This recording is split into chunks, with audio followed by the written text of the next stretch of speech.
l'envie, bien sûr, c'est de vous rappeler quelle est la puissance invitante de ce soir, c'est de vous dire que, bien sûr, c'est CAPAD, mais CAPAD, donc, dans deux organismes de collectifs, un qui est celui pour la défense du triangle de Gonesse et un autre qui est le collectif pour Aulnay.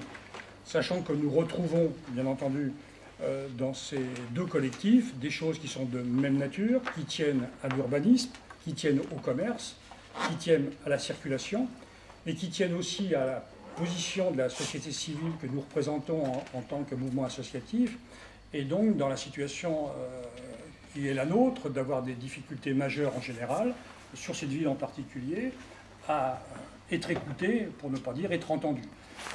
Aujourd'hui, bon, voilà, on a envie de se faire entendre, et au regard de ça, c'est relativement difficile, et on a envie de savoir si vous jugez utile, éventuellement, si vous êtes élu député, de revoir un certain nombre de choses en termes de démocratie participative, si la loi, de votre point de vue, elle est à la hauteur des enjeux, telle que vous la voyez appliquée sur la ville, comme exemple numéro 1, et si la loi n'est pas satisfaisante, comment vous pouvez imaginer de la compléter de façon à ce qu'une véritable démocratie participative s'applique dans le pays, et j'allais dire sur la circonscription en particulier. Donc ça pose des problèmes de fond et des problèmes de forme. Sur les problèmes de fond, eh bien, il y a celui de l'urbanisme de l'Est parisien, tel que vous le voyez, et tel que l'on peut imaginer de le construire avec la société civile.